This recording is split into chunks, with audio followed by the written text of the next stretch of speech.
What the hell should I do with you? It's the last presentation, and everyone is so tired, and some of you are even hangover. But it's the last. But it's the last presentation, and pay attention because it's going to be important. Because and try to take away as much from this conference as much you can. What I'm going to talk about is fungibility. We are all engineers here, and fungibility. And what we want to do is to build good money, and one of the things that we have in the specification is fungibility. So we follow the specification and we build good money. I'm Nopara73. I'm the creator of Wasabi Wallet. I'm not going to talk about Wasabi Wallet, except I point out a few technologies. I will show you that Wasabi is using that. What I will do today is I will show you everything, like every privacy technology that ever existed in Bitcoin, except the ones I don't know about or I missed. I already figured 3 there was.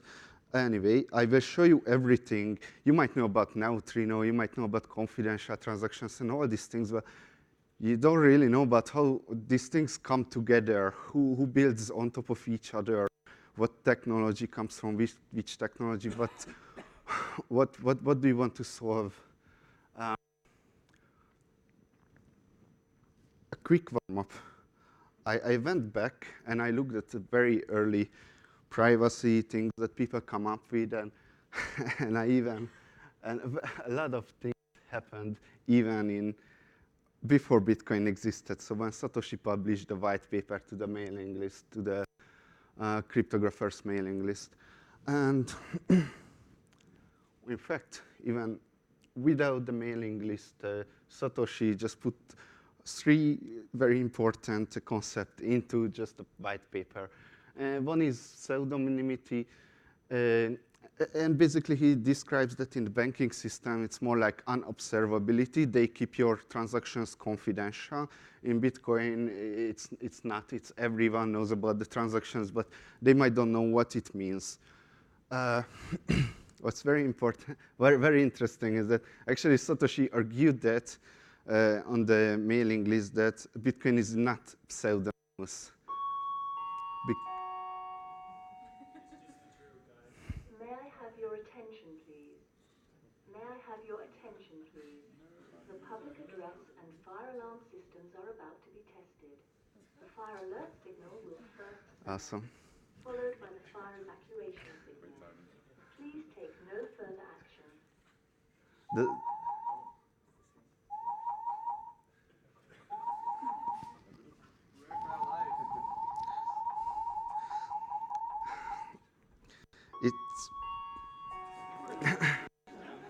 It's the NSA trying to disrupt Bitcoin fungibility work.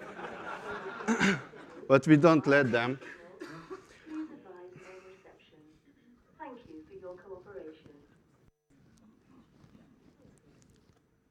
Satoshi didn't think Bitcoin was pseudonymous because there are no names in the traditional sense of the word. But he didn't really argue too much about it on the mailing list because he had other shit to do, you know, like making sure this thing is not going to blow up in the next few minutes. And even in the white paper, he described that address reuse is a huge privacy risk. And he actually described multi-input heuristics. I'm not going into that.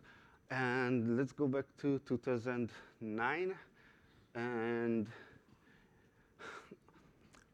in 2009 was the first time when Chaumian blinding was actually brought up in the mailing list. So it's such an old idea to combine this with Bitcoin. We will see later why it's important.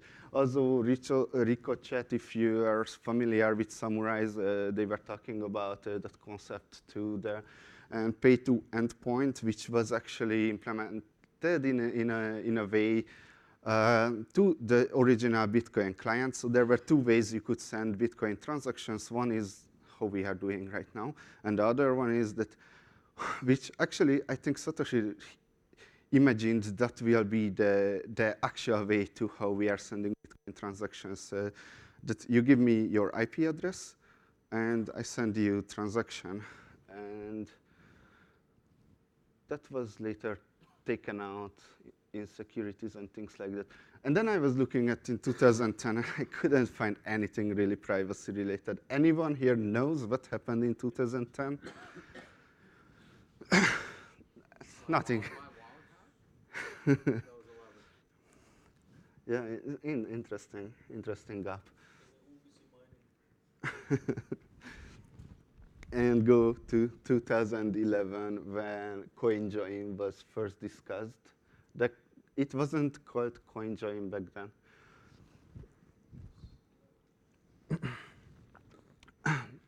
But the earliest things I found about CoinJoin is when a bunch of people come together and make a big transaction. Was Hashcoin was describing it. Manny Rosenfeld, I don't know if you're familiar with the Israeli guy, I think. And there was someone else called Kasaskius. I think he was doing the Kasaskius coin. Sorry for my pronunciation. It's interesting, even in 2011. And this is when centralized Bitcoin mixers started their stuff and took over the whole privacy world. Chaumian mixers. In 2011, someone, so early then, someone created a website called blindbitcoin.com, and he was mixing Bitcoins in a way that he couldn't de-anonymize the users, but it was a centralized, not trustless in a way that he could took money from the users. In 2011, he couldn't de-anonymize. Compared to that, the centralized mixers who were dominating the Bitcoin privacy space up until today, such a step back. But he shut down because Duncan Townsend, that's what's his name.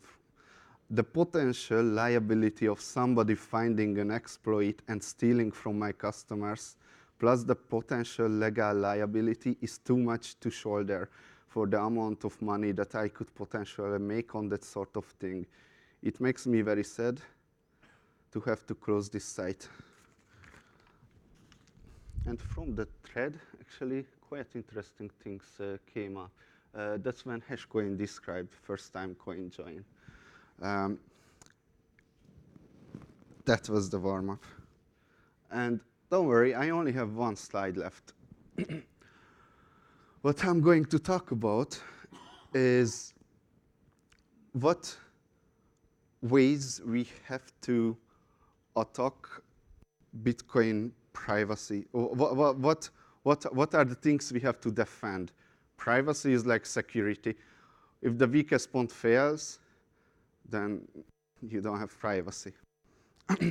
So I identify four things how we can provide the privacy, but there is a fifth one which is more like about unobservability or misleading the blockchain analysis company into thinking this happened, but not that. I don't really care. I care about providing privacy, like undeniable mathematical privacy, which we have four categories here. One is how you broadcast your transactions, how you are establishing your balance on your Bitcoin wallet. You want to make sure no one can figure out from where the money goes to where the money goes, and you want to make sure no one can figure out how much money goes. And in the end, we can even go to a place where I will show you how we could even make Bitcoin, fully anonymous Bitcoin transactions, on-chain transactions, be even cheaper than normal Bitcoin transactions. This is very exciting. Let's go. This is my only slide. I will go through some of it, not all of it. We start with transaction broadcasting, private transaction propagation. Okay, do we have a wallet developer here? How do you broadcast your transactions? How do I broadcast? Yes. In a very simple, dumb way, just send to every peer I know. Okay. So, what kind of wallet is this? This was an old wallet. Okay, so some wallet sends to every peer they know. Do you listen to transactions and broadcast them too? No, the wallet was just a wallet. It didn't care of the transactions. Okay. This is one way to do this. Another way, I think the most prominent way to do this is that the wallet has a backend server, and the wallet gives the transaction to the backend server. Now, what do we leak here? We leak our IP address. This is the most common. What Bitcoin Core does, what SPV wallets, most SPV wallets do is they are not broadcasting to backend servers, they are broadcasting Bitcoin peer-to-peer nodes. So they give out information, they give out their transactions and their IP address associations to Bitcoin wallets, to the Bitcoin nodes they are connected to. What Bitcoin Core does, well, what you think it does, but actually it does the same what Tamás said. Most Bitcoin Core nodes don't listen to transactions, which means they just broadcast the transaction to nodes. But if you are listening to transactions, then they cannot figure out which transaction you are just forwarding and which transaction you are just broadcasting, right? No, they can. Because the transaction which doesn't come in to your node, but only goes out, that's the transaction what you're broadcasting. So that's not that great too. For example, an ISP can monitor your traffic like that.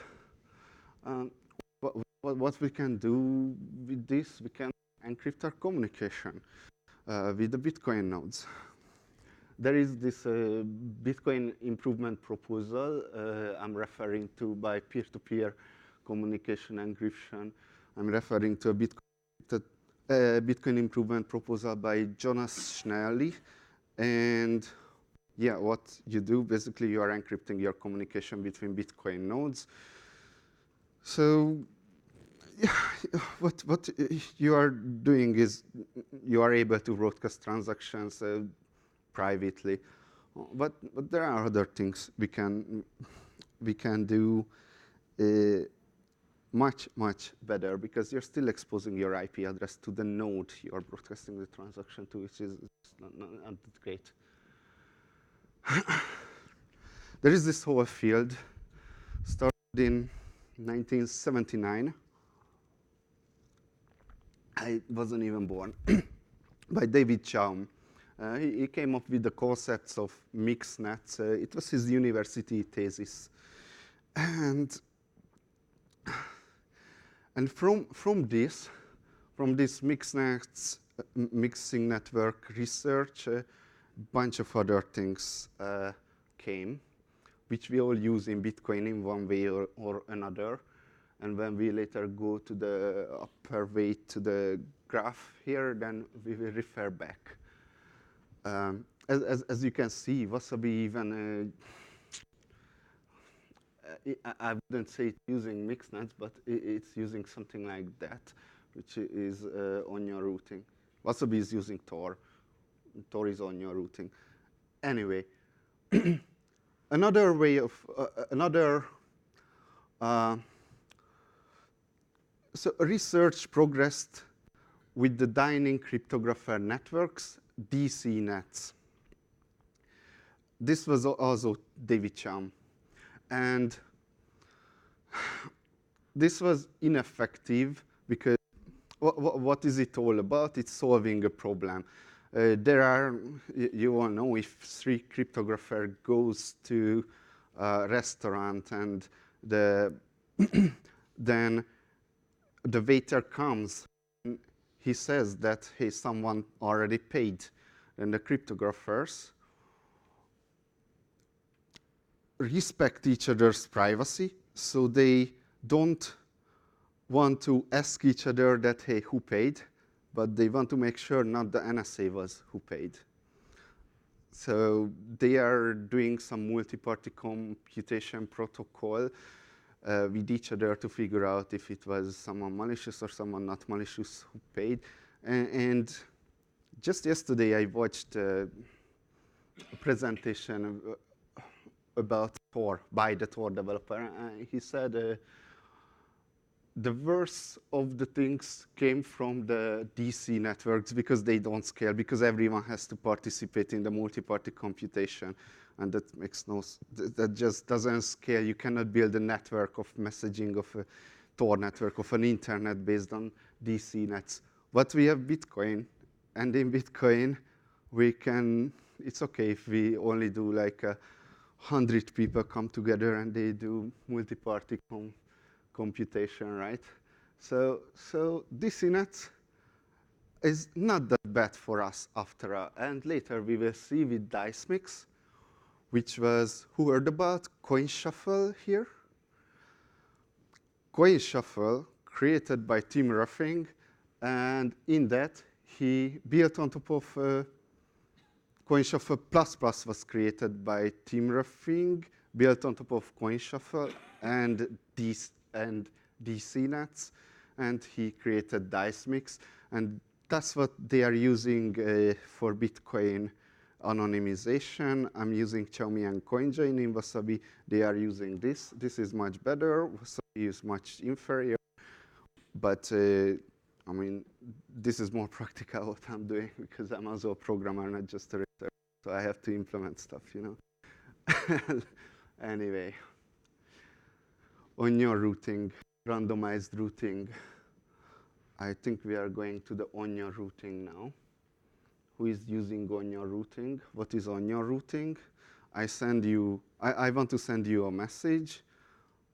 I will send you a message in a way that I first encrypt it to you, and then I encrypt it to Tone, and I encrypt the routing information to Tone. So I give the encrypted message to Tone. Tone decrypts it and looks at the routing information, and he gives it to you. And this is an onion because it's a bunch of layers, right? A bunch of onion layers. That's how a message looks like. It has some problems, but it's pretty good. So Tor is an anonymity network that's built on top of it. What else? I2P is built on top of onion routing. They call it garlic routing. I don't really know what's that, but we don't really use it in Bitcoin, so I don't really care at that point. And the other thing is an onion routing protocol is Sphinx, which is the Lightning Network is using. So you can see how this all comes together. And transaction broadcasting.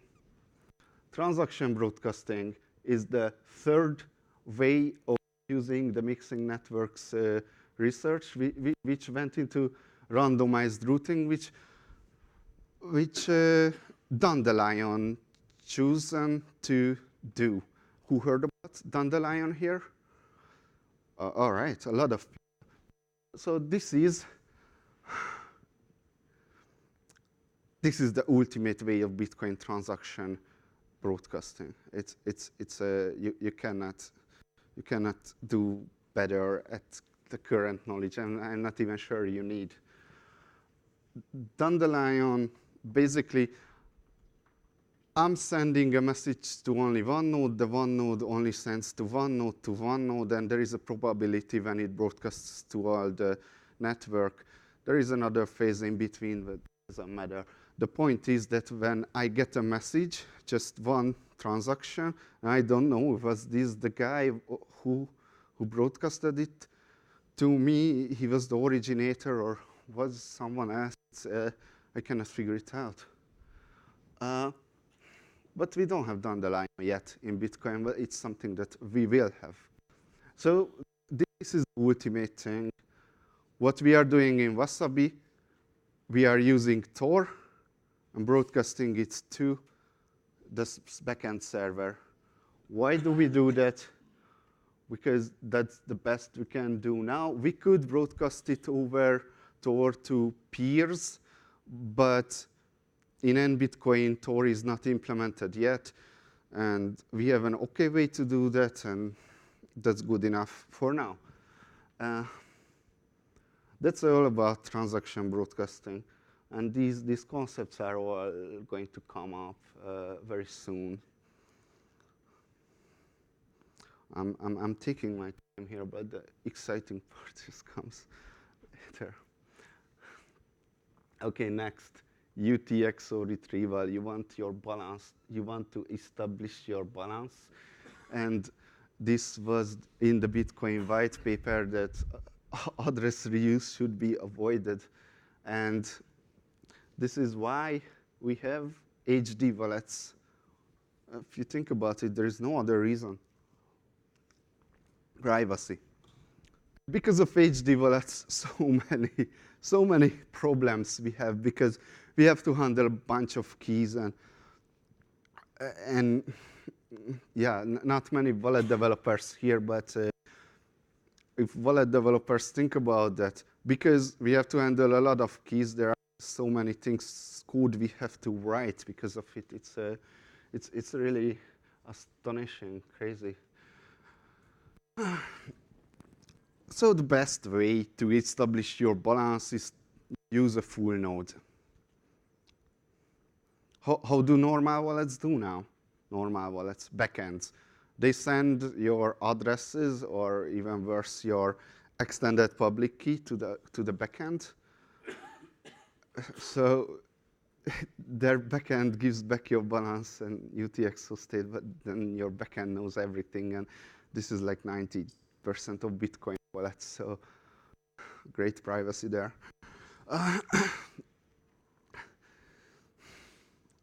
Okay, full node. What does the full node do? Full node gets all the blocks ever, so no one can figure out which blocks, which transactions you are really interested in. So that's perfect. There is nothing to do there. But not everyone runs a full node, so we have to make it lighter. What did we figure out? Bloom filtering SPV wallets. BIP 13.9 was it. What did we do here? It was so interesting. Yesterday you see in the panel Nicolas Dorier, Jimmy Song, and Matt Corallo. Matt Corallo was, so Nicolas Dorier and Matt Corallo was cheating on Bloom filtering SPV wallets. And while Matt Corallo was one of the guys who actually came up with it and wrote the BIP, and Nicolas Dorier was one of the guys who actually fixed it in a very practical way based on a research. Anyway, it's interesting.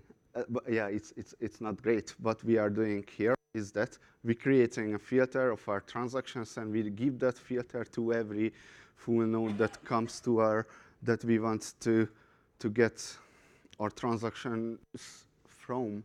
And based on that filter, blockchain analysis company just fires a lot of Bitcoin wallets, Bitcoin nodes, and this is not theoretical. Nick Jonas did that in 2015 from Blockstream. He fired up a lot of Bitcoin nodes and just crawled the Bitcoin network from Bloom filters, and then combined the Bloom filters with blockchain analysis, and just got the wallet clusters of all your bread wallets and multi-bits. And what else you have? Oh, we also have Electrum. What Electrum does is that you are connecting to random nodes, and from that random nodes, you get your balances in the same way as the centralized server way. So you give everything to them.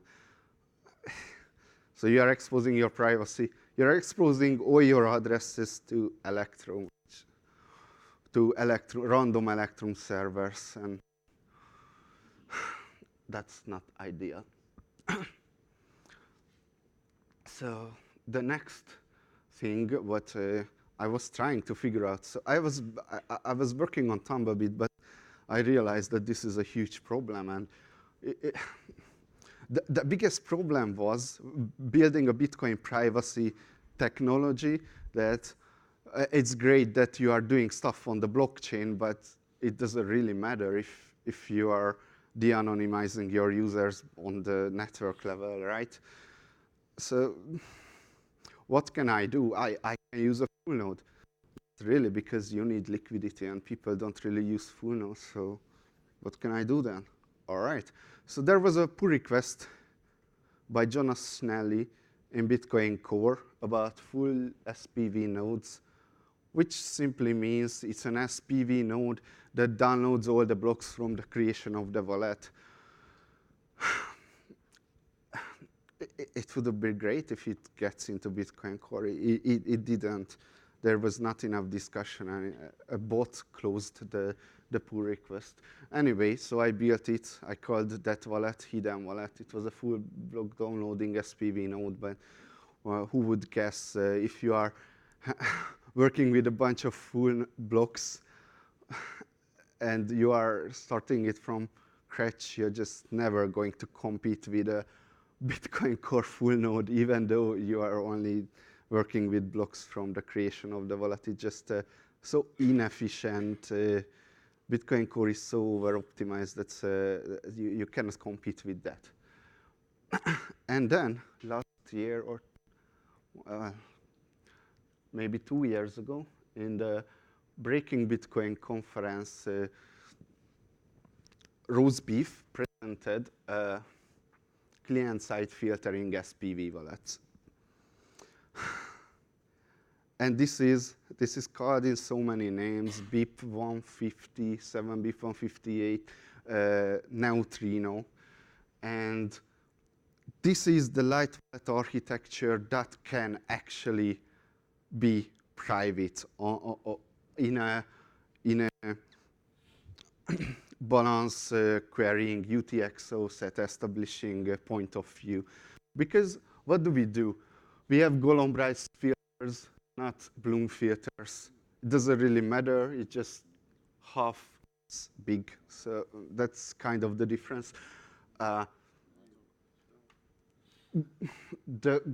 In the Golombrais filters, we are in this client-side filtering stuff. We are reversing the filters. Not the clients are building the filters, but the Bitcoin nodes are building the filters.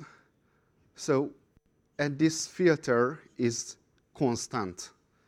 So that means the clients querying the filters from the Bitcoin nodes, and the clients can figure out which blocks they are interested in, which they are very smartly established from some source. What we do with Wasabi, because Bitcoin Core doesn't serve these filters, and because we wanted to be smart, because these filters are 4 gigabyte, so that's not very light either.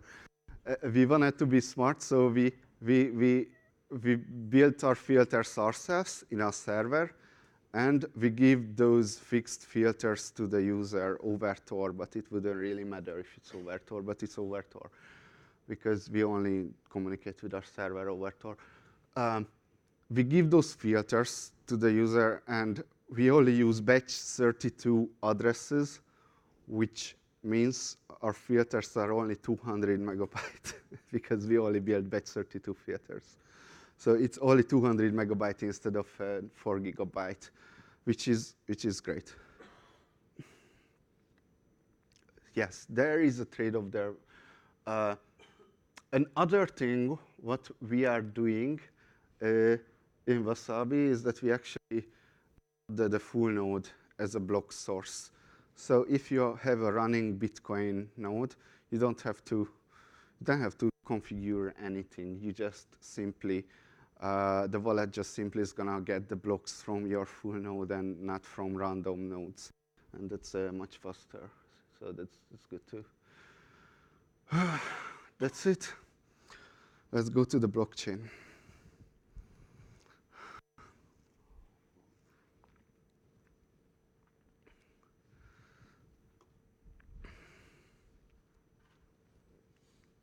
unlinkability. How can I make it faster? There are two kinds of things you can do on the blockchain regarding unlinkability. One is you are mixing in multi-transactions, and one is you are mixing in one transactions. This is multi-transaction mixing. This is decentralized mixers like Coinbase or Bitcoin casinos, or Tumblebeat, Xim, CoinParty, CoinSwap. But I care about if you are mixing in one transaction, because that's going to be cheaper. And when the Bitcoin fees go up because of blockchain don't scale, they are going to go up because we are going to take over the world. And we have to provide as cheap privacy as we can. So we have to, we cannot really, mess with the block space, right? So the first CoinJoin implementation was blockchain for shared coin, which was nice, I guess you could say that.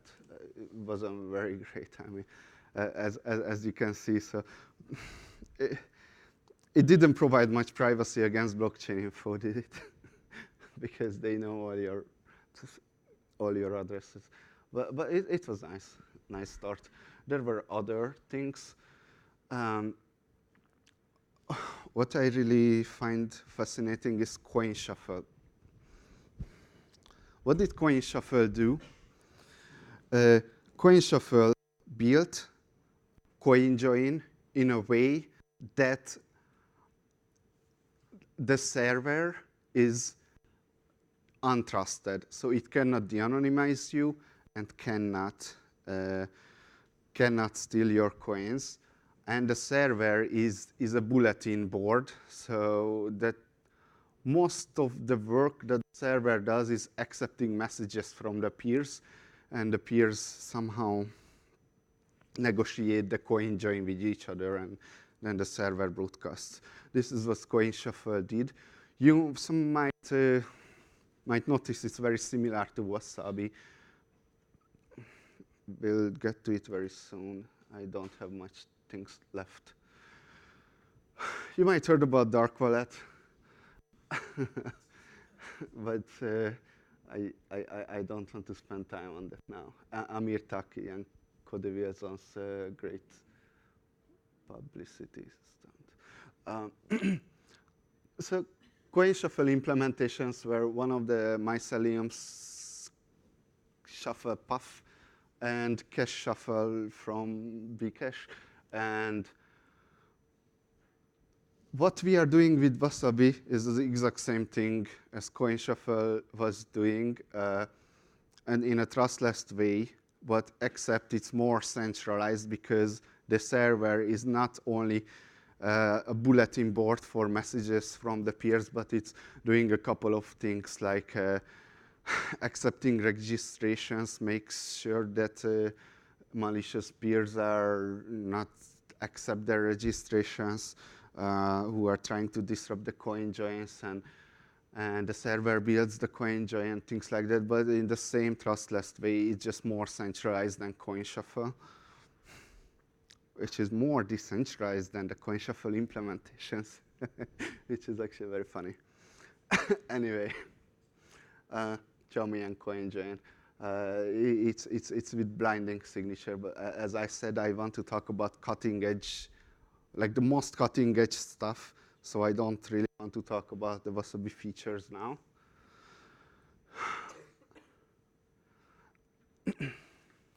And if we go back, we can see there is dice mix. I was talking about CoinShuffle and not CoinShuffle plus. It's there is a big difference there. CoinShuffle still requires Tor to differentiate the identities of the the mixing identities, but with CoinShuffle plus, what's using dice mix, CoinShuffle doesn't require Tor anymore, but rather using this DC network stuff, multi-party computation, and some magical way they are negotiating the transaction together, which is kind of the end all game. What we can go here. Well, it would be great if it could be completely decentralized and wouldn't require a server. There is no one figured out that yet, and so we have CoinShuffle++. And then the last problem, which is the subset sum analysis, is the values of the mixing. I didn't talk about the values yet. So the problem is, if I want to send 1 Bitcoin to you, and you want to send 2 Bitcoin to him, then it's gonna, and we are joining together our transactions, then blockchain analysis can figure out the subset sum that hey, this is this part of the transaction, this is this part of the transaction, so it's 2 different transactions, and I can identify it, and that doesn't provide much privacy. So what do we have in subset sum? What can how can we fix this? Sharecoin actually very early on tackled that, and with the CoinJoin Shodoku of Christoph Atlas, it even improved on it. It was still not perfect. Another thing what people wanted to do is chip mixer. Chip mixer is a centralized mixer. It might be total scam, I don't know, but the concept was interesting, that you are sending always 0.1 Bitcoins in it, and then those 0.1 Bitcoins get anonymized, and then based on the amounts, no one can figure out the things, what's happening. Another thing is join market, which I've just been told I have 2 minutes left, and I'm not going to talk about it. And Byzantine cycle mode, Wasabi's unequal input mixing, and confidential transactions. Now, we finally went to got the heavy guns here. Confidential transactions blinds the amounts. Amounts are a huge problem. This solves a lot of things.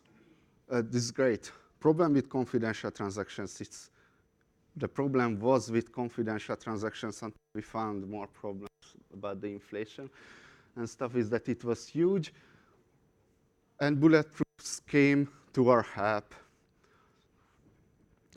Bulletproofs makes confidential transactions smaller and aggregatable, which is great in a coin join, because if you have 100 peers doing the coin join, then the proofs are aggregated together, which means it just so no one really has to pay the whole.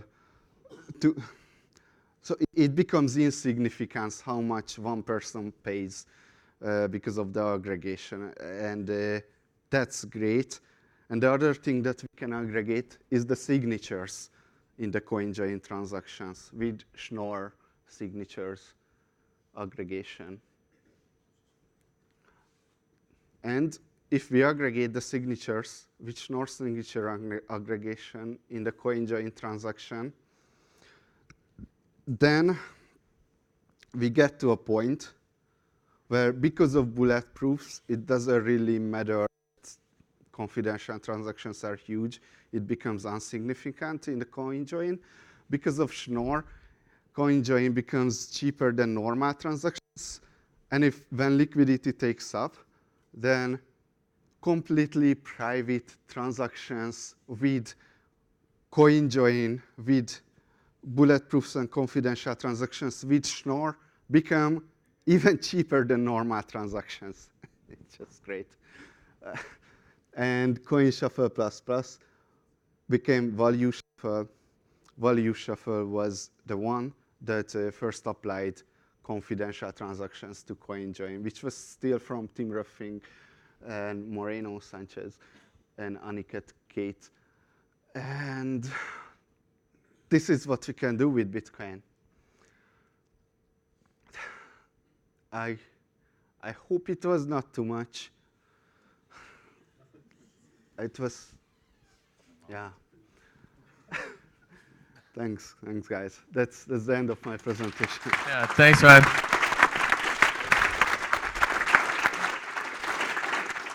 So I'm not sure if we have time for questions. Leon, you wanna? Anybody have a? Because I can see that there's probably gonna be some questions. So what is? Or I'll have one. So what will be the future of Wasabi Wallet once all of that is implemented? The latest features, Schnorr and those other features. Like, is it still gonna separate, or will every wallet pretty much be using that? Oh, we are in the right path.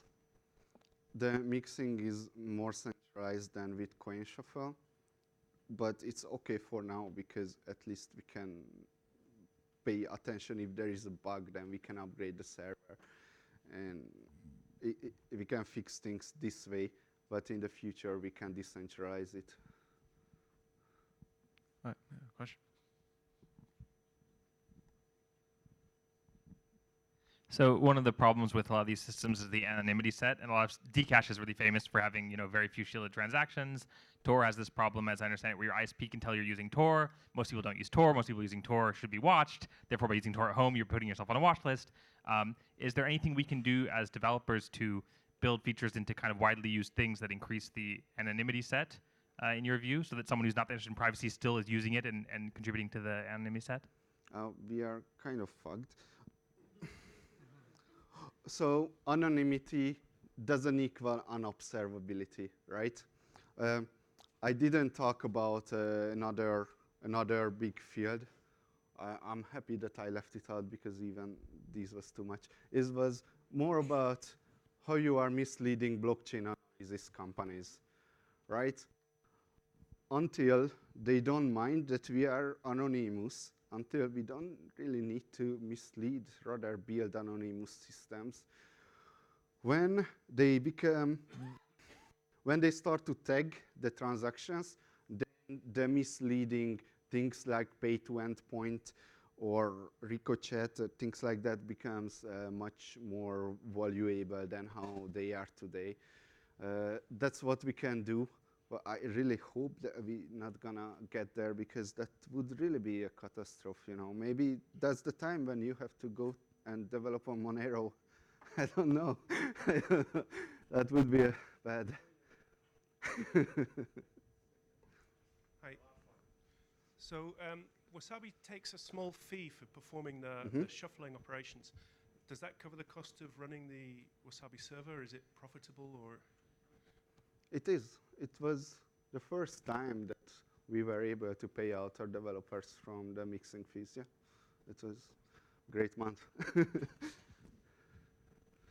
All right, awesome. Thank you very much.